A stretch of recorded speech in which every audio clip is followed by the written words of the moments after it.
December 7th, 1941. Oahu, Hawaii. The morning air is cool and quiet. The Pacific Ocean stretches endlessly under a blanket of soft clouds. At a small radar station called Opana, perched 532 feet above sea level on the northern coast of Oahu, two young Army privates sit in front of a flickering green screen. Their shift is supposed to end at 7 a.m. But the truck that is supposed to pick them up is late, so they decide to keep the radar running. At 7:02 a.m., something appears on the screen. A large blip, then another, and another. The privates stare at the display. They have never seen anything like this before. The blips are massive. They are moving fast, and they are coming straight toward Oahu. Private Joseph Lockard picks up the phone and calls the information center at Fort Shafter. He reports what he is seeing. The officer on the other end tells him not to worry. It is probably a group of American B-17 bombers scheduled to arrive from California that morning. Lockard hangs up. He and his partner watch the blips grow closer. By 7:39 a.m., the incoming aircraft are so close that they disappear into the radar's minimum range. The screen goes blank. At 7:55 a.m., the first Japanese bombs fall on Pearl Harbor. The radar station had detected the attack nearly an hour before it happened, but no one listened.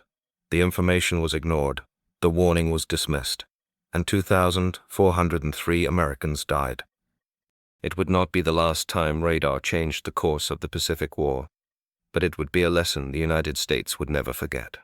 The Japanese commanders believed they had won a great victory at Pearl Harbor. They believed they had crippled the American Pacific Fleet. They believed the United States would negotiate peace rather than fight a long war across the ocean. Admiral Isoroku Yamamoto, the architect of the attack, knew better. He famously said, "I fear all we have done is to awaken a sleeping giant and fill him with a terrible resolve." He was right. In the months that followed, the United States began to rebuild. New ships were launched, new aircraft rolled off assembly lines, and new technology was developed. Technology that would give the Americans an advantage the Japanese could not match. That technology was radar. Radar stands for radio detection and ranging. It works by sending out radio waves that bounce off objects and return to the receiver. By measuring the time it takes for the waves to return, operators can determine the distance, speed, and direction of the object. In the 1940s, this was cutting-edge science, and the United States was leading the way. The Japanese had radar too, but they did not understand its potential. They did not invest in its development, and they did not train their officers to use it effectively.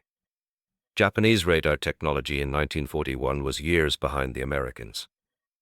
Their sets were bulky, unreliable, and short-ranged. Worse, Japanese military doctrine discouraged the use of radar. Officers believed that relying on machines made them weak. They trusted their eyes, their instincts, and their experience more than they trusted technology. That belief would cost them dearly. By early 1942, the United States had begun installing advanced radar systems on ships, aircraft, and land bases across the Pacific. These systems were smaller, more powerful, and more reliable than anything the Japanese had.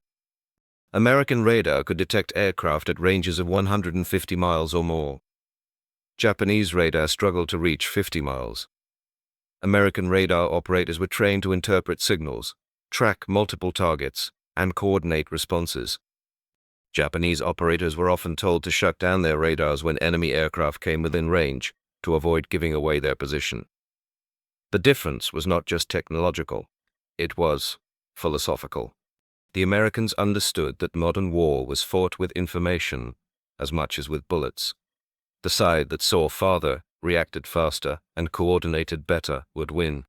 The Japanese clung to traditions of individual courage and close-range combat. They believed that spirit and discipline could overcome any technological advantage. They were wrong. The first major test of American radar in the Pacific came at the Battle of Midway in June 1942. The Japanese planned to lure the American carriers into a trap and destroy them.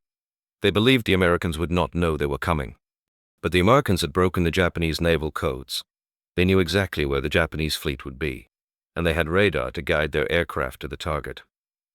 On the morning of June 4, 1942, American radar operators aboard the carriers USS Enterprise, USS Yorktown, and USS Hornet detected incoming Japanese aircraft at a range of over 100 miles.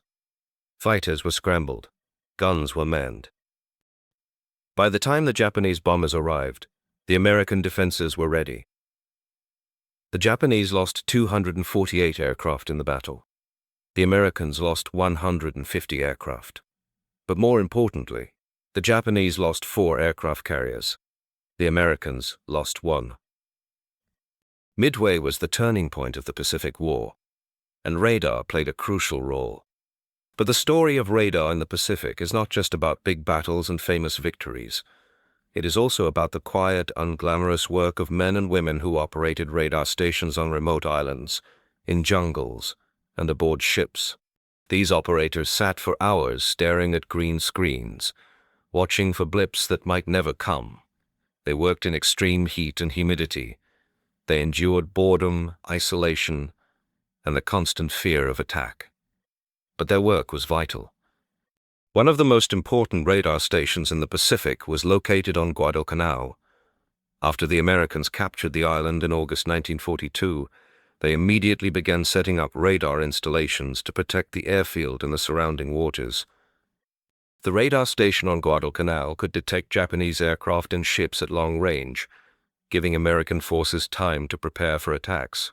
The Japanese tried to destroy the radar station multiple times. They sent bombers to bomb it. They sent ground troops to capture it. But the Americans defended it fiercely. The radar operators stayed at their posts even when bombs were falling around them. They kept the radar running even when the power failed, and they kept transmitting information even when they knew they were being targeted. The Japanese commanders did not understand why the Americans always seemed to know they were coming. They believed the Americans had spies. They believed the Americans were reading their minds. They did not realize that the Americans simply had better technology. As the war progressed, American radar technology continued to improve.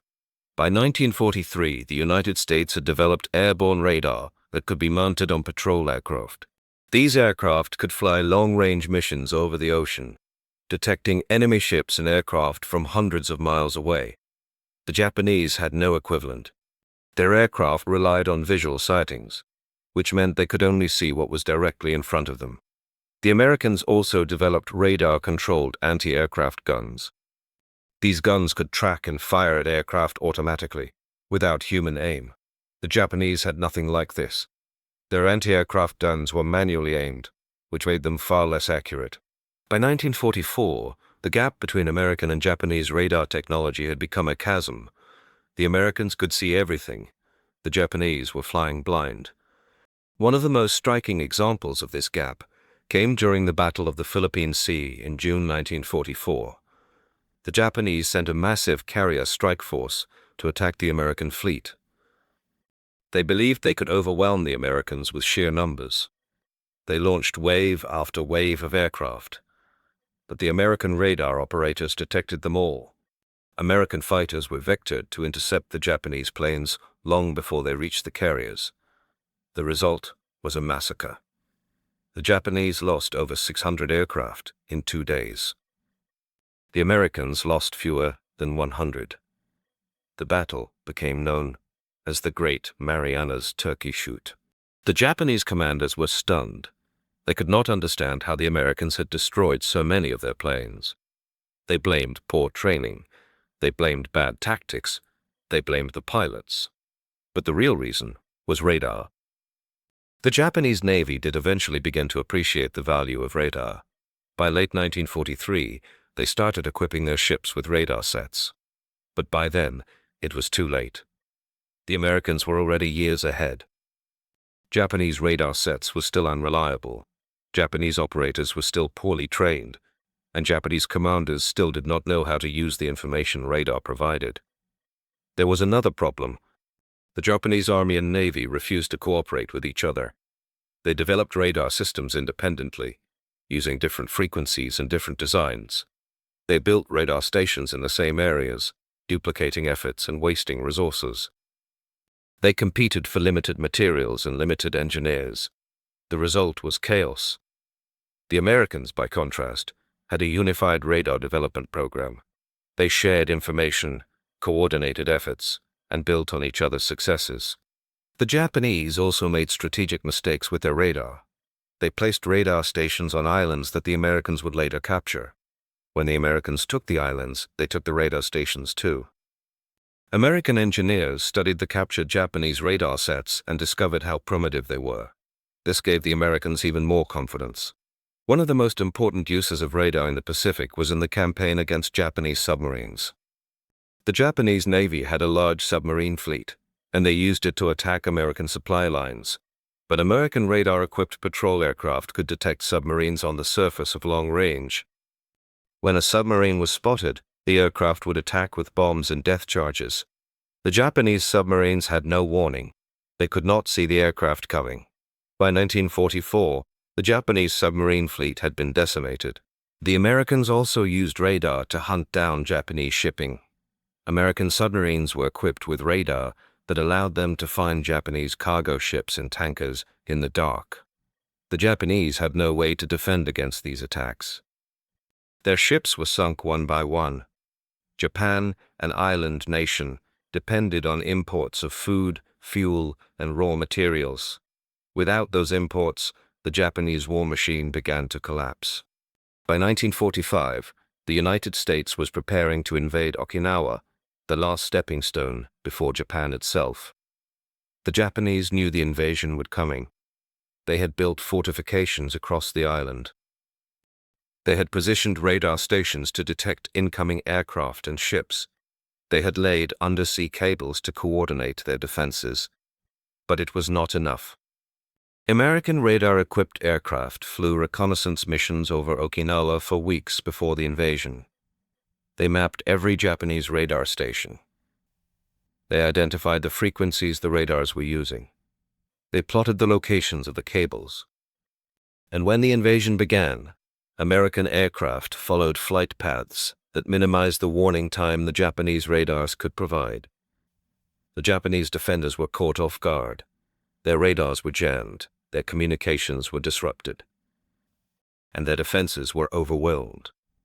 The Battle of Okinawa was one of the bloodiest battles of the Pacific War, but American radar gave the attackers a crucial advantage.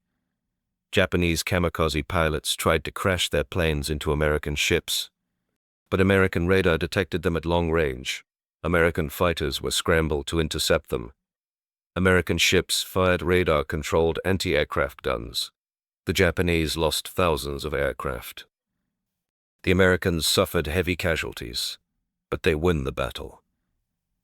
The final role of radar in the Pacific War came during the strategic bombing campaign against Japan.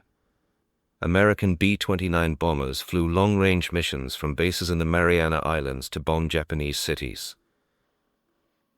The Japanese had radar stations across the home islands to detect incoming bombers. But the Americans had radar too. They had radar intercept receivers that detected Japanese radar signals. They had electronic countermeasures that jammed Japanese radars. And they had radar navigation systems that allowed them to find their targets even in bad weather. Japanese radar operators would detect the American bombers hours before they arrived. But by the time the Japanese fighters scrambled, the bombers were already over the target. The Japanese anti-aircraft guns fired blindly into the sky. The American bombers dropped their bombs and flew home. The Japanese could do nothing to stop them. By the summer of 1945, Japan was on the brink of collapse. The American blockade had cut off all imports.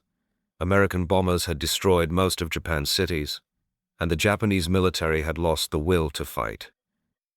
On August 6th and August 9th, American bombers dropped atomic bombs on Hiroshima and Nagasaki.